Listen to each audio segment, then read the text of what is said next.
पता होगा, ये चुनाव हमारी वजह से ही है। हम ही विधानसभा छोड़ करके लोकसभा में पहुंच गए। और सच्चाई तो ये है कि इतनी बड़ी जीत इस बार जनता ने जो दिलाई है, ये जीत ऐतिहासिक हुई है समाजवादियों की। और जहां कहीं भी नेताजी होंगे वो खुश होते होंगे कि कितना बड़ा जनता ने इस बार साथ दिया है, सहयोग किया है। ये बहुत बड़ी जीत हुई है समाजवादियों की, अपने आप में सबसे बड़ी जीत है। न केवल जीत हुई है, देश की तीसरे नंबर की पार्टी बनी है, तीसरे नंबर की पार्टी है।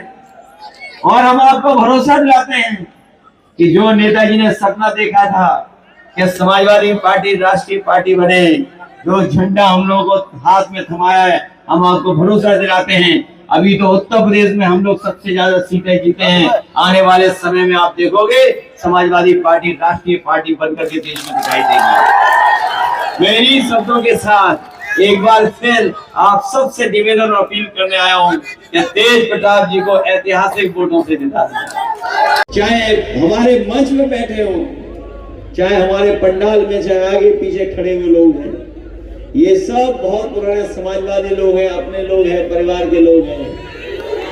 ये कोई पीछे हटने वाला नहीं है। अब तो प्रशासन भी जान गया है कि यहाँ तो समाजवादी जीत रहे हैं। ये बदलाव दिखाई दे रहा है कि नहीं दिखाई दे रहा है? ये थोड़ा बहुत परेशान करेंगे, लेकिन मैनपुरी वाले बहुत परेशानी देख चुके हैं पहले भी। ये घबराने वाले, डरने वालों में से नहीं है। और सच्चाई तो ये है कि ये शासन प्रशासन वाले सब लोग जानते हैं कि जैसे ही महाराष्ट्र का चुनाव का परिणाम आएगा, वहां जैसे ही परिणाम आएगा, यहाँ उत्तर प्रदेश की कुर्सी से भी बदलाव होना शुरू हो जाएगा। इसलिए बदलाव का भी चुनाव है। आप लोग सब मदद कर देना, यही मैं निवेदन करने आया हूँ। मैं आपको न केवल यहाँ का कार्यकर्ता तैयार है, बल्कि पूरी जनता तैयार है समाजवादी पार्टी को जिताने के लिए। इसलिए जिताओगे आप लोग, और जिताना इसलिए कि इस बार समाजवादियों ने बीजेपी का मुकाबला किया है। ये जो आज बहुमत की सरकार दिल्ली में नहीं है, ये समाजवादियों की देन है। अगर सबसे ज्यादा मुकाबला किसी ने किया है और सबसे ज्यादा सीटें कोई अगर जीता है, तो उत्तर प्रदेश में समाजवादी पार्टी और कांग्रेस से मिलकर के इंडिया गठबंधन ने रिकॉर्ड बनाने का काम किया है। न केवल सबसे ज्यादा सीटें जीती हैं, बल्कि ऐसी भी सीटें जीती हैं जिनकी वजह से भारतीय जनता पार्टी को नींद नहीं आ रही है। ये चुनाव टालने वाले लोग हैं। ये चुनाव पहले 13 तारीख को हो रहा था और अब चुनाव 20 तारीख को हो रहा है। ये जानते थे कि 13 तारीख को अगर चुनाव हो गया तो जो लोग दूर दूर से छुट्टी लेकर के आए हैं, त्योहार के समय पर जो दूर काम कर रहे थे, जिन्हें उत्तर प्रदेश में रोजगार नहीं मिला, नौकरी के लिए चले गए थे, किसी काम के लिए चले गए थे, वो त्योहार में सब लौट आए थे और उन्होंने अपनी छुट्टी बढ़ा ली थी। उन्होंने मन बना लिया था कि बीजेपी को हरा देंगे, और ये भनक बीजेपी को पड़ गई, इसीलिए उन्होंने चुनाव टाल दिया। ये टालने वाले इस बार हारने जा रहे हैं। टालेंगे तो हारेंगे भी चुनाव। इसलिए चुनाव में मदद करना आप लोग। जहां 9 चुनाव हो रहे हैं, सबसे महत्वपूर्ण चुनाव करहेल का हो रहा है। करहेल का चुनाव अलग तरह का संदेश देगा। न केवल जीत का संदेश देगा, बल्कि 27 में सरकार बनवाने का भी संदेश देगा।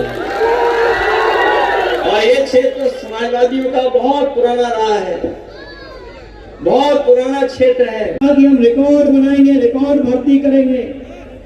2 दिन परीक्षाएं कराई और आंकड़े निकलवा करके आप देख लेना, 30% नौजवान केंद्र में ही नहीं पहुंच पाया। जो परीक्षा केंद्र थे वहां पर 30% नौजवान नहीं पहुंच पाया, और जो परीक्षा देकर के भी आया तो बाद में पता लगा जो क्वेश्चन पेपर आया है उसमें कई सवाल गलत हैं, जिन सवालों को निरस्त कर दिया जाएगा। मैं अपने नौजवानों से कहना चाहता हूं, हमारे फौज के तमाम जवान बैठे हैं, ये भारतीय जनता पार्टी ने जो अग्निवीर व्यवस्था लाने का काम किया है, ये व्यवस्था हम लोग कभी स्वीकार नहीं कर सकते हैं। जब कभी भी मौका मिलेगा तो जैसे पहले भर्ती होती थी फौज की, वैसे ही भर्ती करा करके अपने नौजवानों को पक्की वर्दी पहनने का मौका और पक्की नौकरी दिलाने का काम होगा। और न केवल नौकरी बल्कि भर्ती भी आसान हो। ये तो सब नौकरियां उलझा चुके हैं। हम लोग आसान भर्ती करना चाहते थे और याद होगा उस समय 10वां 12वां पास करके मेरिट से नौकरी दे दी थी। हम लोगों को मौका मिलेगा तो आसान भर्ती कराएंगे, जिससे हमारे नौजवानों को नौकरी और रोजगार मिल जाए। बहुत बड़े मंत्री हैं, डिप्टी सीएम हैं, उन्हें पता लग गया कि सभा में कोई नहीं है। अंदर ही अंदर भारतीय जनता पार्टी के जो मुख्यमंत्री हैं उनकी कुर्सी गिराने के लिए सुरंग खोद रहे हैं। ये बीजेपी वाले और हमारे योगी जी बारूद की सुरंग खोद रहे हैं और उन्हीं के अपने लोग उनके नीचे नीचे कुर्सी कैसे छीन लें उसके लिए सुरंग खोद रहे हैं। अभी जो नारा दिया था, जो अंग्रेजों से नारा इन्होंने चुनाया, डिवाइड एंड रूल नारा, बांटो, और ये जो नारा दिया इन्होंने, ये नारा अंग्रेजों से सीखा है इन्होंने। जो लोग थोड़ी बहुत अंग्रेजी जानते होंगे, डिवाइड का मतलब तो जानते होंगे, डिवाइड का मतलब तो जानते होंगे, इसीलिए इन्होंने नारा दिया। ये अंग्रेजों से सीख करके दे रहे हैं। जहां अंग्रेजों ने बांट करके राज किया, उन्हीं के वचनवंशी हैं ये, उन्हीं के विचारवंशी हैं ये लोग जो बांटना चाहते हैं। लेकिन पूरे उत्तर प्रदेश की जनता सौहार्द को पसंद करती है, वो बंटने वाले नहीं हैं, वो बांट करके राजनीति करना चाहते हैं। हम समाजवादी लोग पीडीए का नारा दे करके जोड़ करके राजनीति करना चाहते हैं। उनके नकारात्मकता है, हर नारे में नकारात्मक है।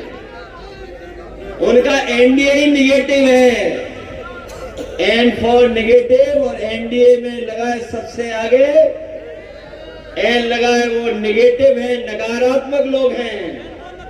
हम समाजवादियों का पीडीए है, पीडीए मतलब प्रोग्रेसिव है, पॉजिटिव है। हम लोग काम कर करके, जनता की सेवा कर करके सरकार बनाना चाहते हैं। ये जनता को धोखा दे करके सरकार में बैठे रहना चाहते हैं। बीजेपी के लोग अपने उद्योगपति मित्र से बाहर से चीजें मंगाएंगे। जब पैदावार कम हो जाएगी तो ये चीजें बाहर से मंगाई जाएंगी, उन्हीं के मित्रों को मुनाफा होगा। और आज जब हम लोग बाजार देखते हैं तो महंगाई कहां पहुंच गई है। जहां हम लोग त्योहार में खुशियां मनाते हैं, हमारी महंगाई ने हमारे त्योहारों को भी बर्बाद कर दिया। जहां खुशी मनानी थी वहां दुखी होना पड़ रहा है। जिस तरीके से त्योहार हम लोग मनाते थे, आज महंगाई के कारण हम लोग त्योहार भी नहीं मना पा रहे। और न केवल महंगाई बल्कि हमारे नौजवानों की नौकरी और रोजगार भी छीन लिए। मैं अपने नौजवानों को बधाई दूंगा, और खासकर पढ़े लिखे नौजवान जो प्रयागराज में आंदोलन कर रहे थे, वो अपनी मांगों को लेकर के बैठ गए। 1 दिन 2 दिन 3 दिन 4 दिन उन्हें बैठना पड़ा, लेकिन सरकार को अंततः झुकना पड़ा है। ये सरकार नौकरी देने वाली नहीं है। इस सरकार के एजेंडा में नौकरी देना नहीं है, नौकरियों को उलझाना इनका एजेंडा है। नौकरियों में आरक्षण छीनना इनका एजेंडा है। पीडीए के लोगों के साथ धोखा करना इनका एजेंडा है। और उसी का परिणाम यह है कि कोई भी सरकारी नौकरी निकली, उसका सबसे पहले पेपर लीक करा दिया। और अगर परीक्षा हुई भी, परीक्षा पास भी कर गए, तो कोर्ट में जाकर के इन्होंने रिजल्ट को उलझा दिया, अभी भी नौजवानों को नौकरी नहीं मिल पा रही। आज नाम नहीं ले पा रहा हूं, न केवल हमारे जिम्मेदार नेता मंच पर हैं, बल्कि दूसरा मंच भी हमारे तमाम जिम्मेदार नेताओं से पूरा मंच भरा हुआ है। बहुत सारे हमारे जिम्मेदार कार्यकर्ता साथी मंच के नीचे ही रह गए हैं, मंच पर नहीं आ पाए हैं। और वहीं चुनावी जनसभा में उपस्थित हमारे तमाम आदरणीय बुजुर्ग, किसान भाई, नौजवान साथी, माताएं, बहनें और पत्रकार बंधुओं, मैं सबसे पहले करहेल विधानसभा के एक एक मतदाता का बहुत बहुत धन्यवाद और आभार प्रकट करना चाहता हूं। मैं अभी आदरणीय रामविलास सुमन जी को भी सुन रहा था और बहुत सारे साथियों ने भाषण दिया होगा, बहुत सारी अपील आपसे की होगी, लेकिन ये करहेल की जनता और आसपास की ये जनता जानती है।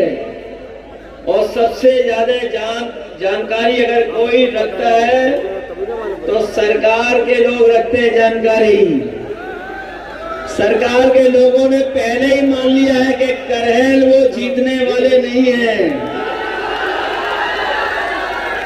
और जहां जहां मैं होकर के आया हूं और जिन जिन विधानसभा में उपचुनाव हो रहा है, अगर हम प्रतिशत के हिसाब से जीत को माने तो 100% समाजवादी पार्टी और इंडिया गठबंधन सीटें जीतने जा रहा है। और अगर गिनती के हिसाब से मैं कहूं तो इस उपचुनाव में 9 की 9 इंडिया गठबंधन और समाजवादी पार्टी जीतने जा रही है। और जो सब जीतें होंगी इस बार उपचुनाव की, उसकी सबसे बड़ी जीत अगर कहीं होने जा रही है तो इस बार करहेल विधानसभा से तेज प्रताप यादव जीतने